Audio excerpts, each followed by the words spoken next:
Growing up, I was bullied for being a late bloomer, but I grew stronger because of it.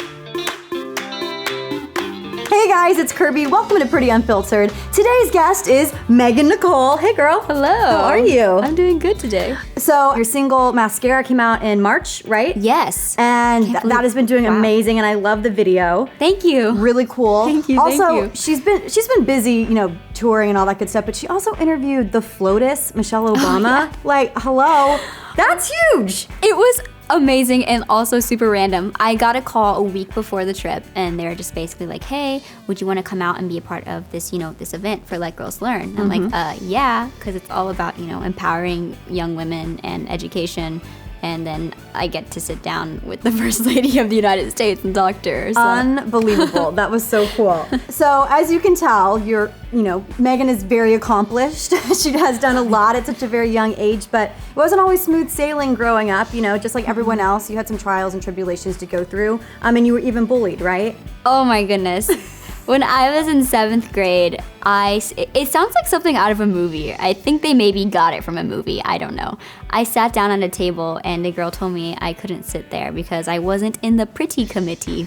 How you joined the pretty committee, I'm not sure. Totally. But I had to move tables, and it was also because I didn't have a boyfriend at the time. They said everyone sitting here has a boyfriend. And wow, what a double whammy. By the way, you're not in the pretty committee and you're single, so get out of here. Yeah, basically. That must have been great for your confidence, right? I was sitting there thinking like, well, I'll wait to date when my mom doesn't have to drive me to the movies and drop me off. That actually, very smart, wise beyond your years. I remember I had a boyfriend when I was 12, and boyfriend, loose term. I wasn't allowed to go to his house. Oh yeah. I didn't want him to come to my house because I was basically scared of him. Oh. And then my mom would drive me to the movies sometimes, but it was never, you know what I mean? It's wait until, give yourself some time to actually enjoy these things. And I think that's a really big lesson to learn. Yeah, and it's kind of crazy that 12-year-old me could be able to see that then, even if it wasn't, completely easy at the time. The biggest thing that helped me through everything that I went through was just having, my faith, my family, and my friends that surround me. I had my core group of friends. I'm like, you know what? They accept me. And they love me for who I am, and I don't need to be in the pretty committee to be friends with them. No. But yeah, there was just always one thing after another. And another thing I got teased for a lot actually was my body type. Going through 6th to 8th grade, you're going through those transitions in your life, and a lot of changes going on. And I was kind of late to the game in some areas, and guys would tease me for having a flat chest and having no chest. Guys are so dumb. And they would be like, they are. I was like, they're dumb. It's so dumb. I love you guys, but also come on. Everyone has to go through a period of time where they don't have anything to work with because they're growing, right? Yeah. It's a transition, exactly. Still waiting for that transition.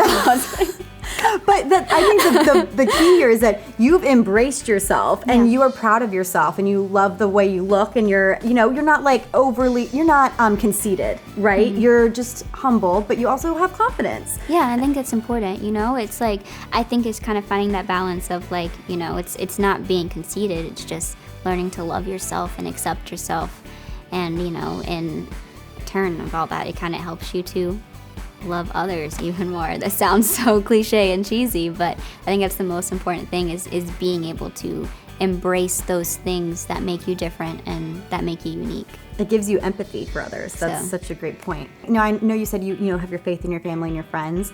If you didn't have, a group of friends, was there anything that you had told yourself that you also thought contributed to making yourself feel more confident or feel better about being bullied? Actually, a quote that I learned probably in high school that came to me was the most simple quote, but something that has stuck with me forever. And that was to think less and think more. And basically what that kind of meant was just not sitting there and dwelling on all the negative things in your life, but taking a second to give thanks for all the positive things that you have going on in your life, and even, if a certain group of people didn't accept me, I had my health, I had my family, I had, my passion in music, Yep. and all those things that were so important to me. And just not comparing yourself. I think that's the biggest thing, is like so many people like look at other people, like whether it's like with their job or the looks or this and that and the relationships they're in, and that can become difficult even with the day and age with social media. You hop on Instagram and you're looking like, all these people are doing all this stuff. Well, it's, it comes a point in your life where you have to just, be like, hey, I'm just gonna work on being like the best version of me that I can be, and not worry about anything else. And I have my own dreams and my own goals that I'm going for. When you compare yourself to other people, it steals the joy from you. So just don't even go there. Just be happy and be confident. Yeah. All right. So for people out there that are going through a struggle and maybe they've been bullied and they feel like they have no way out or they don't have confidence, what is one piece of advice you want to offer them? Not taking yourself too seriously and not worrying about trying to grow up so quickly, and just enjoying the moments you have and enjoying being young and hanging out with friends and discovering who you are. Exactly. And having things to look forward to. That's exactly. It's a fun journey. Yes. It's a fast journey, so slow it down. Thank you so much for sharing your story. Yeah. Do you want to tell everyone like where we can find you? Obviously I know, but go ahead and tell the audience. Yeah, you guys can follow me on Twitter at Megan Nicole. On Instagram, I'm at Megan Nicole Music. And you got Snapchat. We love Snapchat. Snapchat's so fun. Love Snap. Okay, I have an underscore in there. Okay. MEG Meg_Nicole Music. Perfect. Awesome. Guys, thank you so much for watching. As always, let me know in the comment section who you want to see on the next episode, topics that you want help with or want us to discuss. I'm always happy to take your comments and make them a reality, because the show is all about you. And as always, subscribe to Popsugar Girls Guide, 1. 2, follow me on Instagram and Twitter. And 3, follow me on Snapchat as well. All my handles are in the comments. All right. Bye, guys. See you next time. Bye.